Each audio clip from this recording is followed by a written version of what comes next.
Empecemos. Ya. Este media de acá, yo se los pasé. Ahí van a poder encontrar en apuntes de materias, octavo semestre, instalaciones de refrigeración. Dice, SEIT, instalaciones de refrigeración. Estos son modelos de exámenes antiguos. Exámenes semestre 1 2021, ¿no? Del anterior semestre, incluidos repechajes. Y modelos de exámenes semestre 2 2021. Este es el que vamos a hacer.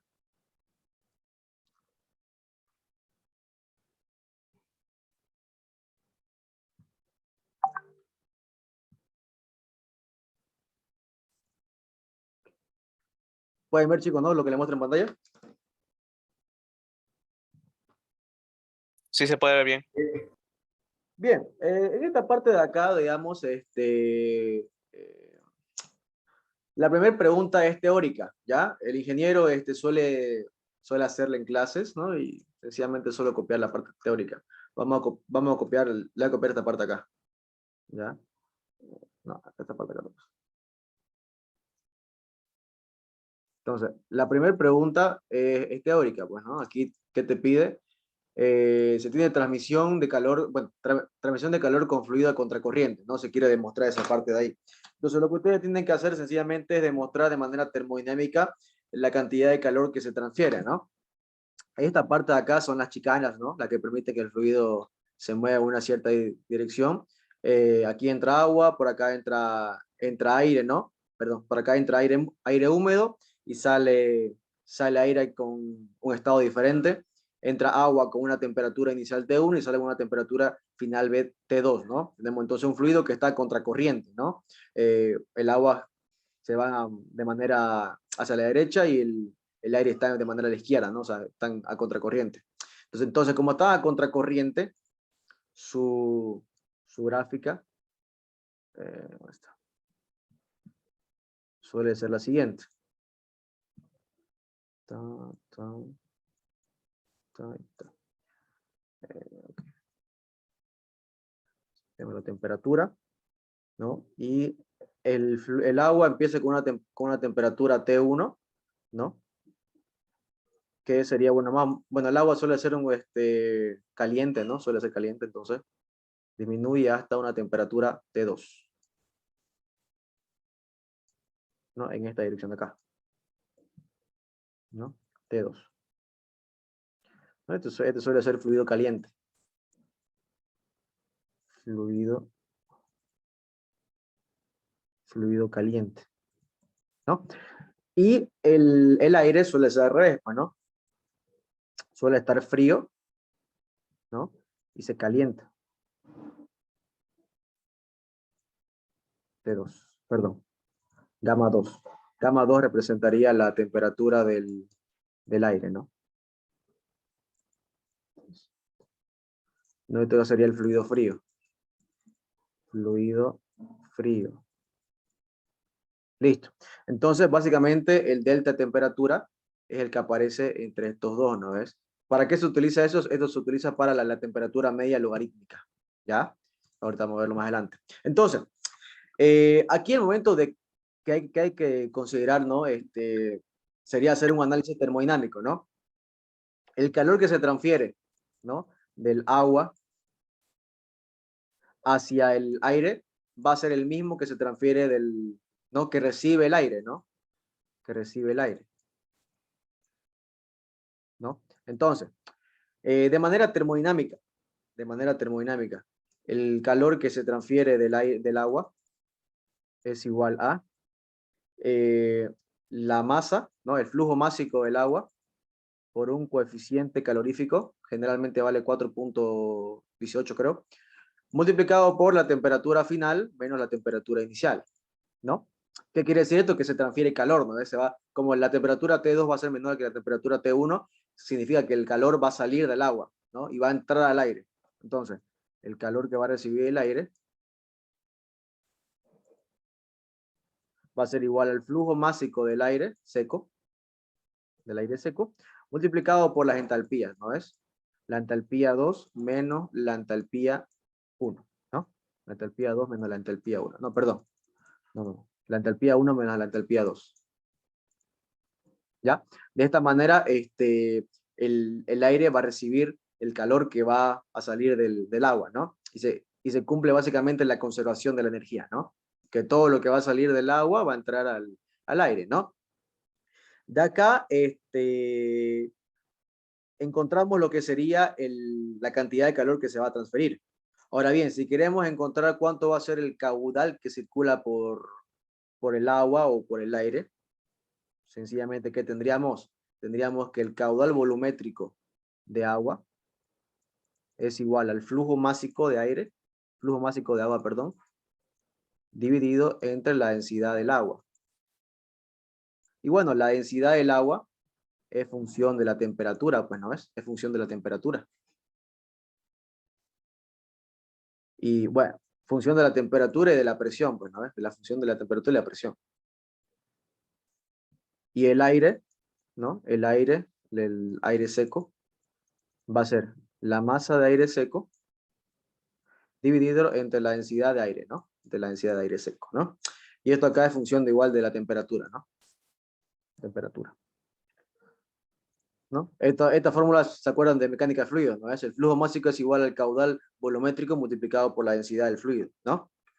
Entonces, estas son las primeras consideraciones que hay que tomar en cuenta, ¿no? Primero que todo lo que se va a transferir del agua tiene que ser igual a lo que va a recibir el aire, ¿no? Se hace un análisis termodinámico, ¿no? Y quedaría de esta manera acá el agua y de esta manera quedaría lo que sería el aire, ¿no?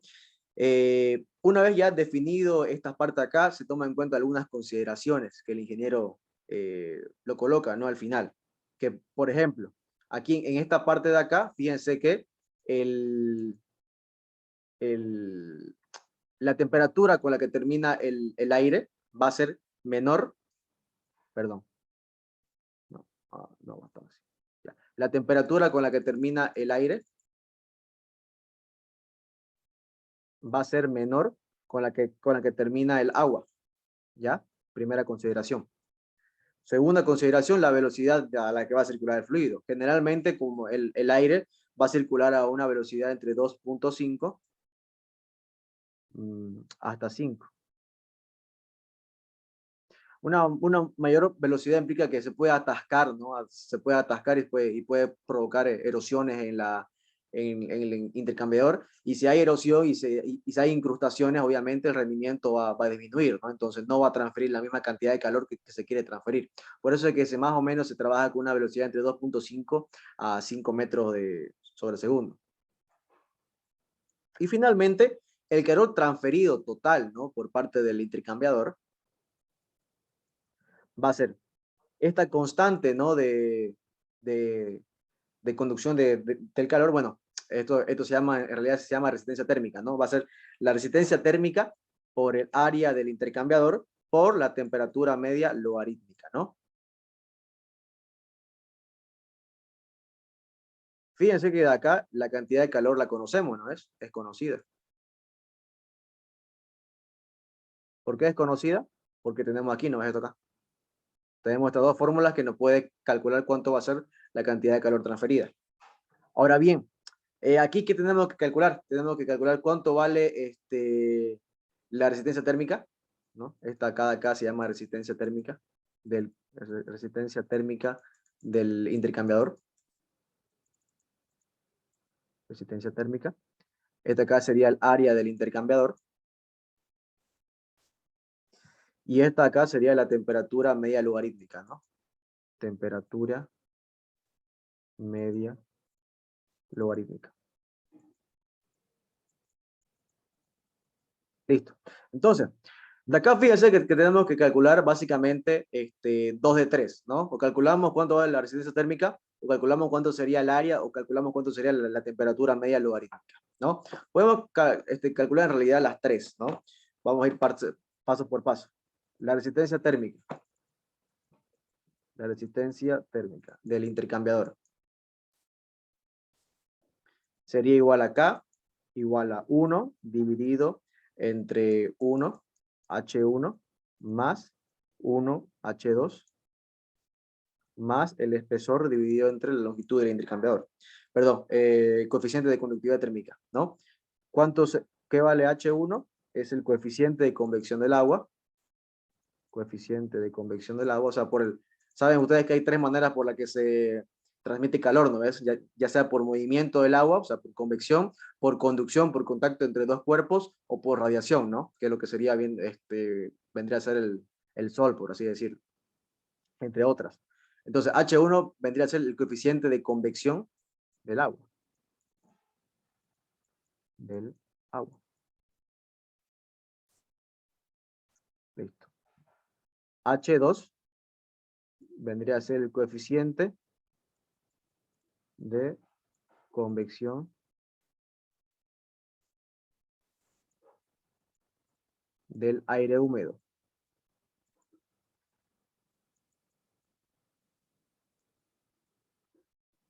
Del aire húmedo, ¿no ves? Y de último tendríamos que L, ¿no? L es el coeficiente de conductividad térmica. Coeficiente de conductividad térmica.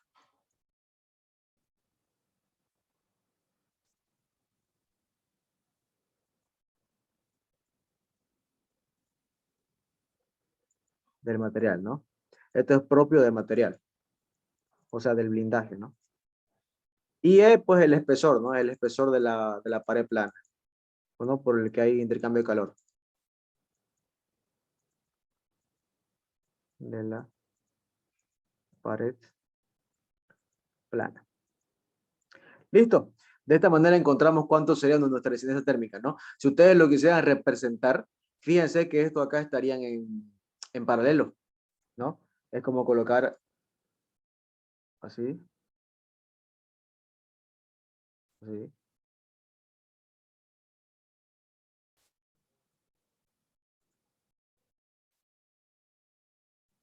Es como colocar esto acá, ¿no? Las tres estarían en paralelo.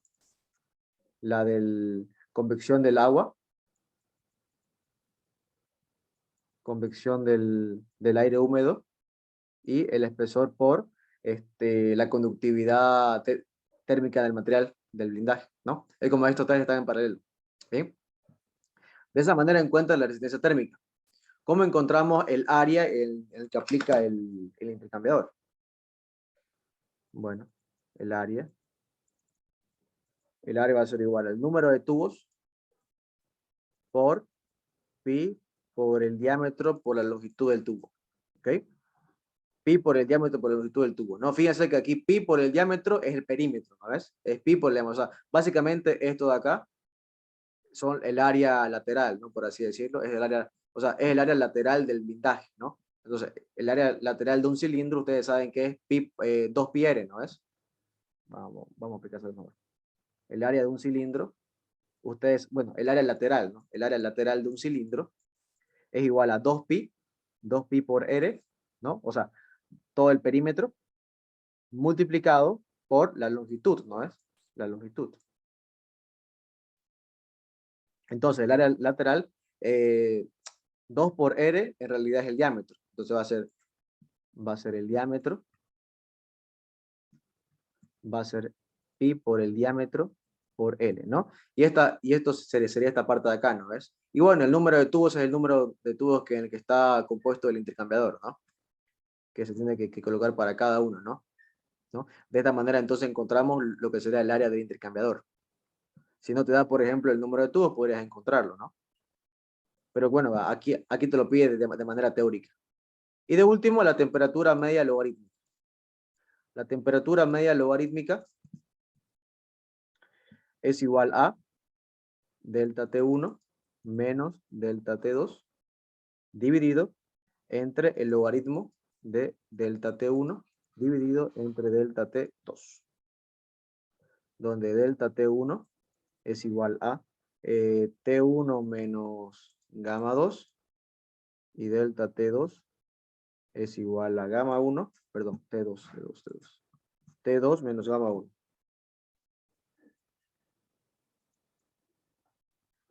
A ver, T1 menos gamma 2 y T2 está bien, correcto, listo. Entonces, de esta manera acá, ustedes van a encontrar cuánto sería la temperatura media logarítmica y con eso pueden encontrar cuánto sería, bueno, en el intercambiador, ¿no?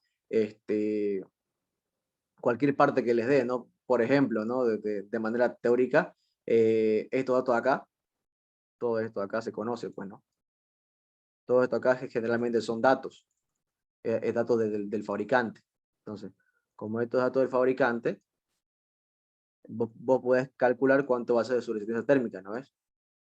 Esto también acá viene a ser dato del fabricante. Entonces, todo esto acá viene a ser dato del fabricante y, bueno, la temperatura media logarítmica van a ser tus condiciones de operación, ¿no? Son tus condiciones de operación. Entonces, de aquí vos puedes encontrar cuánto va a ser tu calor transferido. Y con tu calor transferido, vos podés encontrar cuánto va a ser tu flujo másico de agua, ¿no? Con tu flujo másico de agua, bueno, ya vas a poder encontrar tu flujo másico de aire seco, ¿no es? Haciendo un análisis termodinámico, ¿no?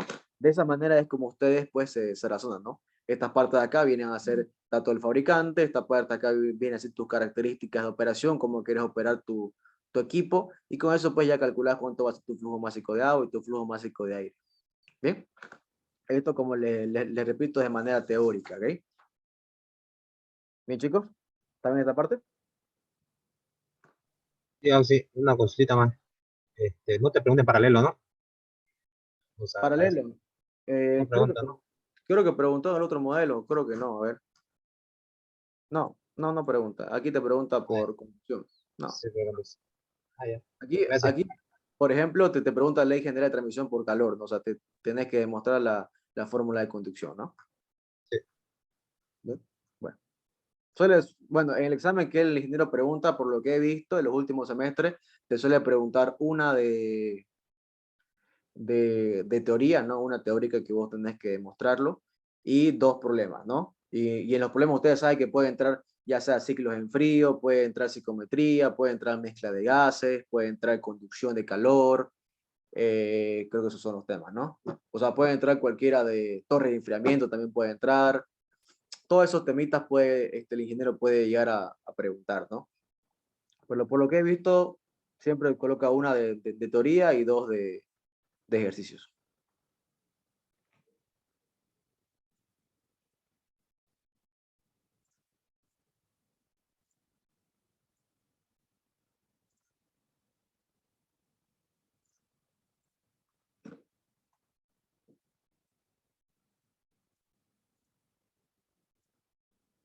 Bien, sigamos entonces. Bien, entonces esta fue la pregunta número 1. Quizá ustedes puedan aumentarlo un poquito mejor, ¿no? Porque bueno, al que hizo este examen yo lo ayudé y sacó creo que 85, 90. Bueno, pero estoy seguro que esta acá y esta acá la hizo bien. Entonces, esta acá quizá al ingeniero le hubiera gustado que aumente algo más, ¿no? Pero bueno, ya pues cada uno pues lo coloca de diferente manera, ¿no? Yo creo que esta acá es la manera más correcta, ¿no? Entonces, lo dejo a su criterio de cada uno de ustedes. ¿Ok? Entonces, bueno, vamos a hacer ahora el ejercicio. Tengo entendido que el examen ese semestre no duró más de 1 hora, creo. Supongo que voy a ir a hacer lo mismo para ustedes. Sí, 1 hora ya. 1 hora nomás. Sí, sí, 1 hora, no da más al menos, ¿no? Bien, entonces, fíjense, la número 2 está muy sencilla. Dice, tenemos aire con una humedad específica, W igual a 0.012674741 kilogramo de vapor sobre kilogramo de aire seco. Con una presión barométrica de 75 kPa. Listo. Entonces, ¿qué nos pide acá? Encontrar la temperatura de rocío. Vamos a seguir la lógica, ¿no? Para encontrar la temperatura de rocío, tengo que encontrar primero la presión de vapor. Para encontrar la presión de vapor, tengo que saber cuánto es la humedad específica de mi aire. Entonces, la presión de vapor va a depender netamente de W y la temperatura de rocío va a depender de mi presión de vapor. Como W es dato, entonces podemos encontrar tranquilamente cuánto es nuestra presión de vapor. Entonces, W es igual a la presión de vapor, es igual a 0.622 por la presión de vapor dividido entre la presión atmosférica menos la presión de vapor. Entonces, aquí, ¿cómo quedaría W? Podemos despejar la presión de vapor, ¿no ves? Quedaría W por la presión atmosférica menos W por la presión de vapor es igual a 0.622 la presión de vapor. O sea, va a quedar W más 0.622 presión de vapor igual a W por la presión atmosférica. Entonces, la presión de vapor es igual a W por la presión atmosférica, dividido entre W más 0.622. Entonces, ¿cuánto vale W? 0,01267 74 71 multiplicado por la presión atmosférica. 0,75 kPa lo pasamos a bares. 0,75 bares. Dividido entre 0,01267,747,1 más 0,622. Entonces, nuestra presión de vapor, a ver, vamos a comenzar. 0,01267,7471 por 0.1575. 0,01267,747,1 más 0,622. 0, sale 0,01498 bares. ¿Listo? Entonces ya sabemos cuánto vale nuestra presión de vapor. Entonces con esto acá podemos encontrar nuestra temperatura de rocío. El ingeniero junto con este examen dio una tablita. Es esta tablita de acá. Con esta tabla de acá entramos a la presión. La presión de vapor nos salió 0.01498. Fíjense. 0,01498. A esta presión de acá tenemos una temperatura de 13 grados Celsius. Y esa ahí va a ser nuestra temperatura de rocío. 13 grados Celsius, ¿no? Sencillamente de esta tabla de acá, ¿no? Encontramos cuánto va a ser la temperatura, ¿no? Y listo. Eche, ¿Sí? en caso de que la temperatura de vapor no nos dé cabal como la tabla, podríamos interpolarnos, igual es válido, ¿no? Exactamente, tendrán que interpolar. Ay, gracias. ¿No? Si les da, por ejemplo, entre 0. Si les da entre 0.14 y 0.1498, por ejemplo, les da 0,145, está entre este y este, ¿no? Entonces tendrías que interpolar. Te saldría, yo qué sé, 12.5, más o menos, ¿no? Interpolas ahí. Bien. Esto acá suele preguntar harto, ¿no? Más si entran a repechaje. He visto que pregunta harto esto. Y ya no pregunta ciclos de refrigeración, ¿no? Que es lo último que avanza. A ver, creo que aquí no, el anterior semestre no lo preguntó, pero el anterior sí lo preguntó. A ver, aquí está. Semestre 1 de 2021. Esperemos que cargue. Creo que no lo preguntó tampoco. ¿No? Aquí No. aquí no pregunta equipo de intercambiador. Aquí pregunta intercambiador. Aquí pregunta... Ah, no, aquí está, mira. Se tiene un sistema de enfriamiento doméstico de 24.000 BTU hora y te da refrigerante. Este de acá te da su diagrama psicométrico, ¿no ves? ¿Dónde está? Aquí está, ¿no? Te da su diagrama y esto, bueno, este lo tomó de manera virtual, ¿no? Me acuerdo que les dio media hora antes el diagramita para que lo impriman, entonces, bueno, ya sabían que iba a entrar sí o sí uno de enfriamiento, ¿no? Entonces, Ay, él te da, pues, ¿no? Porque tenés que calcularlo usando el diagrama, ¿no? Entonces, supongo que su examen, bueno, si es presencial, y les pregunta esto, pues le irá a dar la tablita, pues, ¿no? Le tiene que dar la tabla, esta tabla de acá. Vos dijiste, creo, una vez ayudantía, o sea, sobre ese tema.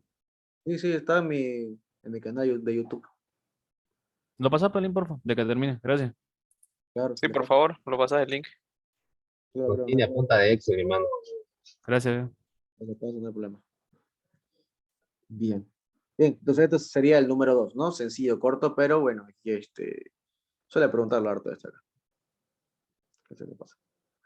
Bien, y vamos al último, ¿no? Que es mezcla de gases. ¿No? Mezcla de gases también le gusta preguntar a Will. Vamos a preguntar. 3. Mezcla de gases, listo. Tenemos una mezcla de gases que tiene una presión de 1 MPa. Nos da la composición en masa de la mezcla, ¿no? Nos da su MFI. No sabemos la formulita, pues, ¿no? La composición en masa es igual a composición fracción molar multiplicado por la masa molar de cada componente por la masa molar del componente total, ¿no? Del oxígeno, a ver, tenemos primero oxígeno, CO2 y amoníaco, ¿no? NH4. Perdón, amoníaco NH3 creo que es. Creo que es amoníaco, ¿no? Bueno, entonces, aquí tenemos la composición en masa, que sería 0.35, del oxígeno 0,2 y del amoníaco 0,45, ¿no?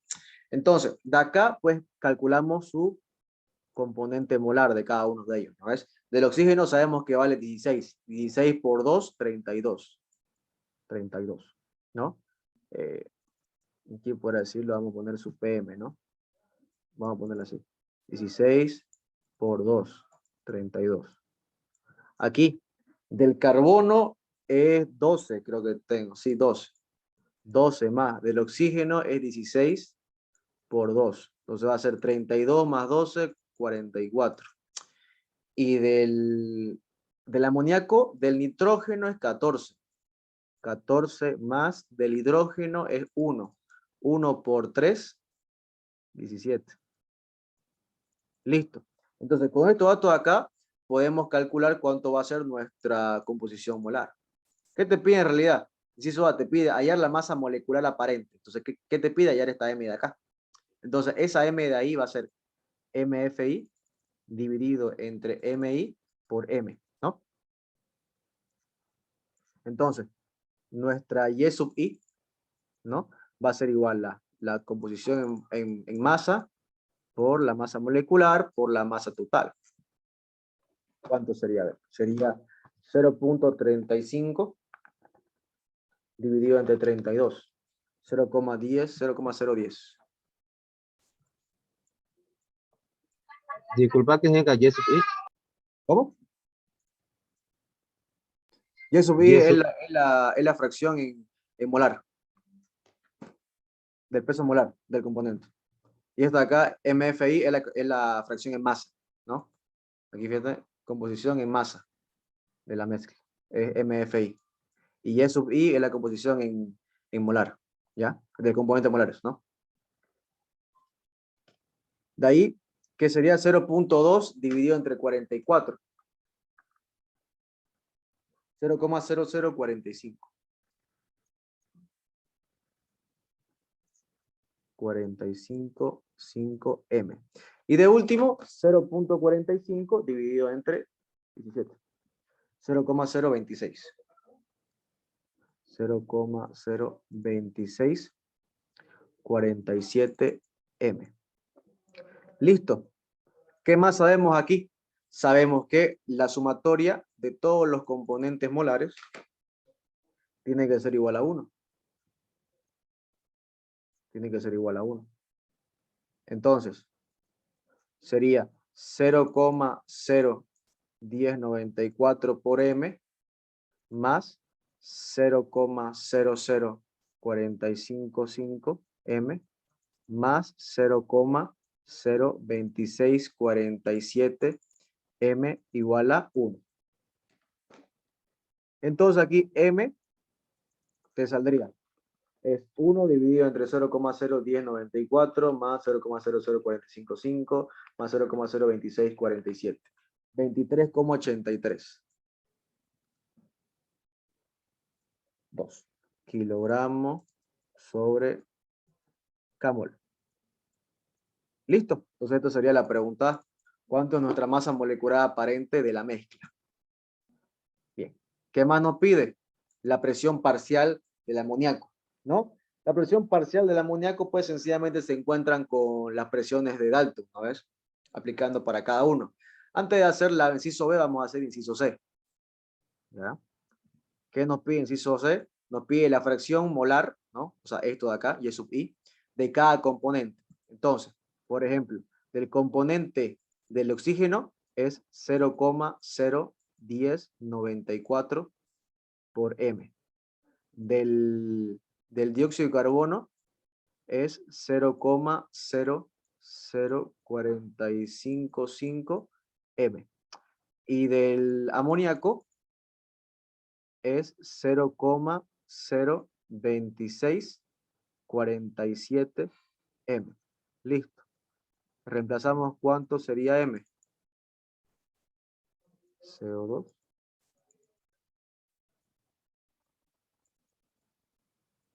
Entonces, ¿cuánto sería? 0,01094 por 23,832, 0,26. 0,26072.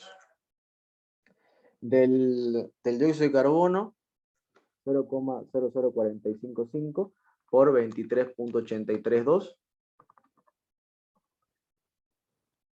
0,10.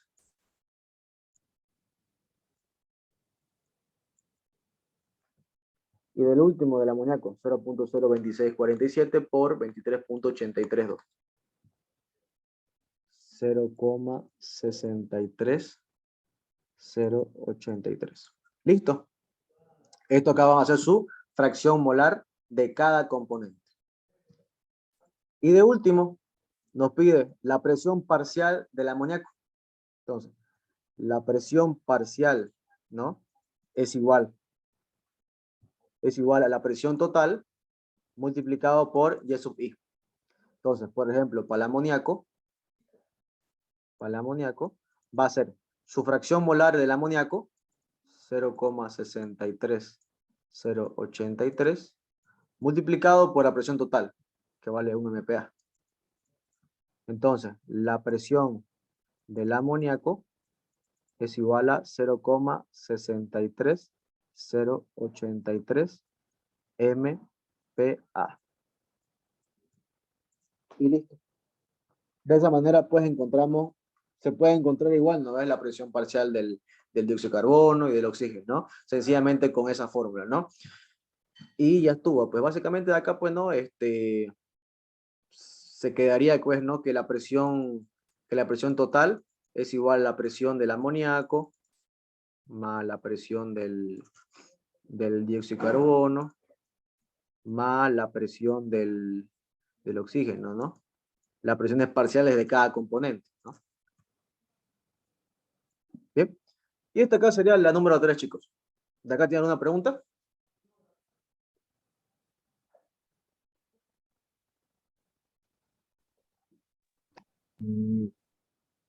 El análisis, ¿cómo lo hiciste primero? Va a disculpar. ¿Qué es lo que te piden? No, ya tengo la masa molecular. Sí, aquí te Ya pide, no quiero porcentaje, ¿no? sí, aquí te pide ya la masa molecular. Entonces, como te pide ya la masa molecular y te da la masa en fracción, entonces vos tenés que analizarlo no de esta manera, sino de esta manera, ¿no? Hasta que llegues de esta forma, ¿ok? O sea, analizar desde fracción de masa hacia fracción molar, ¿no? Con esta fórmula de acá. Listo, listo, perfecto. Sí, sí. Creo que aquí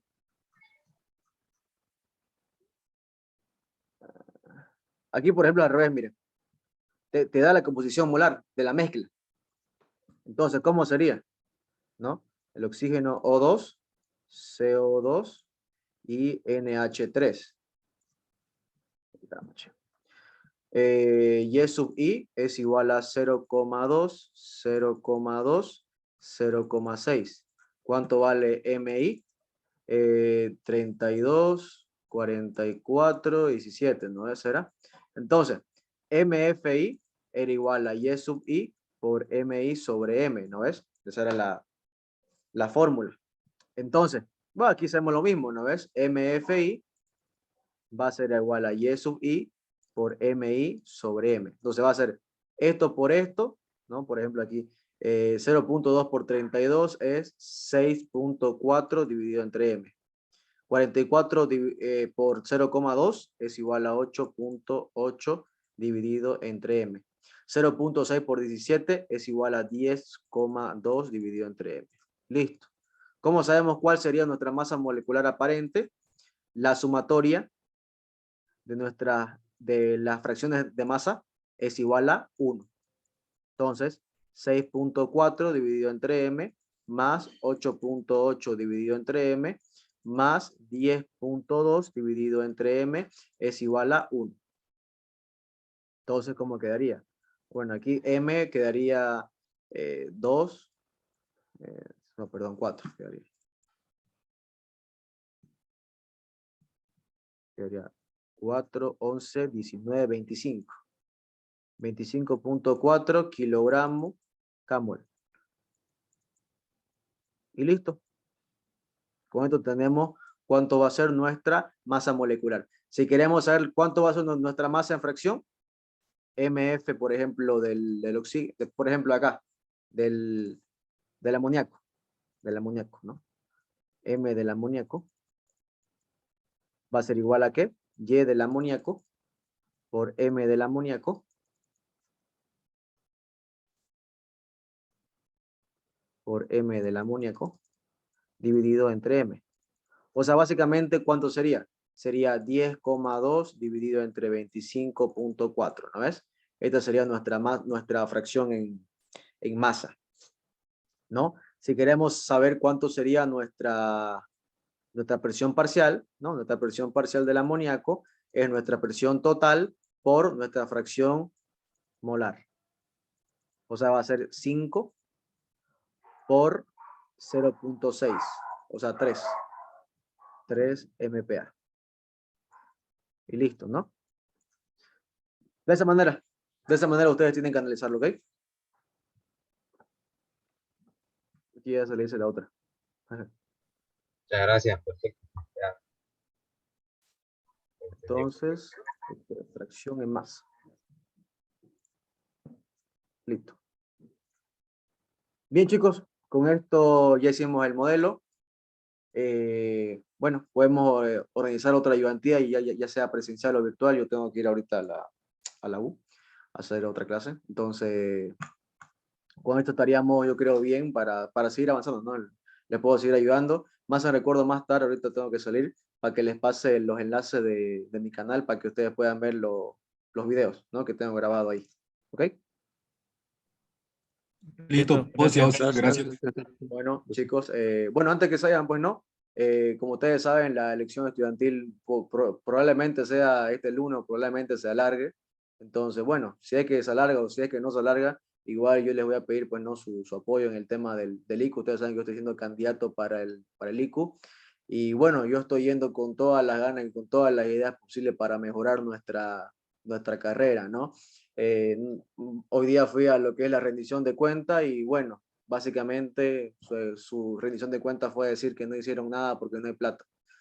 Fue frustrante un poco, ¿no? Pero bueno, ¿no? El objetivo es que hagamos, que trabajemos, sí, exactamente, se lavaron las manos, pues, ¿no? Pero bueno, no pasa nada, ¿no?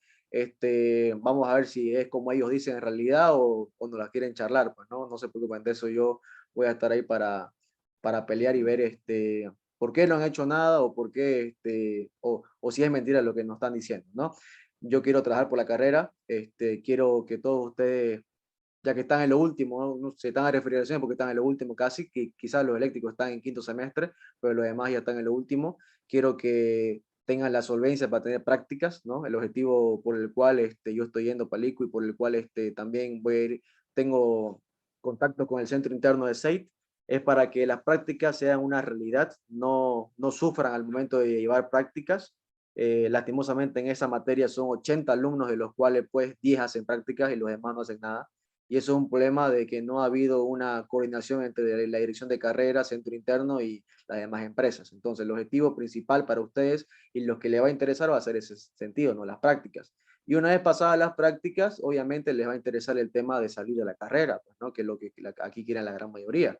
Y ese es un tema que, por ejemplo, se va a presionar desde el comienzo, que es el tema del respeto al diplomado. Ustedes saben que el diplomado hoy en día es un derecho de los electromecánicos, que lastimosamente no se llevó a cabo el anterior semestre, no hubo apoyo del centro interno, hubo varios problemas tanto con el ingeniero Lanza como con ellos, pero que yo fui a hablar personalmente con él y él se comprometió conmigo a que se va a hacer, se va a respetar el derecho al diplomado.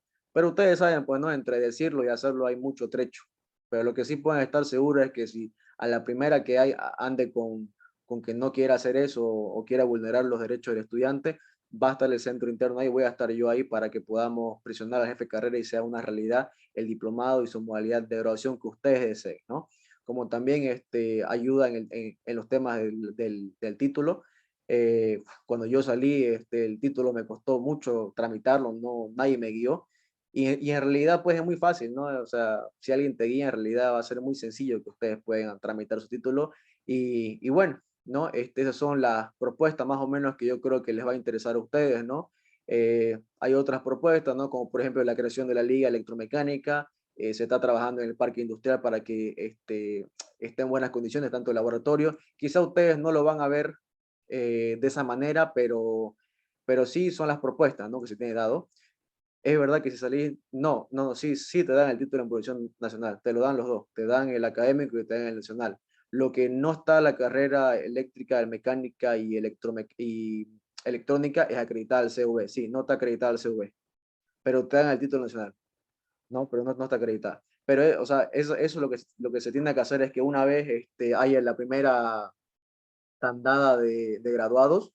El anterior semestre fue la primera tandada, por ejemplo, de los eléctricos, ¿no? Cuando salió Marvin, él comenzó lo que sería la primera tandada de los eléctricos. Yo comencé la tandada de los electromecánicos. Entonces, ahí, bueno, pero electromecánica ya está acreditada al CV. Lo que se va a hacer ahora es reacreditarla, ¿no? Porque si no la reacreditamos, la vamos a perder la acreditación incluso electromecánica. Hay muchos puntos observados por si acaso, ¿no? Yo fui a hablar con el ingeniero Max, que es el encargado de la acreditación, y hay 14 puntos observados de nuestra carrera, que si no se mejoran podemos perder incluso esa reacreditación que tenemos en la carrera. Entonces en ese punto se tiene que trabajar el estudiante, el centro interno y los docentes, ¿no? Para que no perdamos la acreditación por electromecánica, para que nos acreditemos al Mercosur y para que acreditemos las demás carreras, ¿no? Y bueno, hay que mejorar mecánica, pues, ¿no? Yo soy mecánico, así que es fundamental en esa parte, ¿no?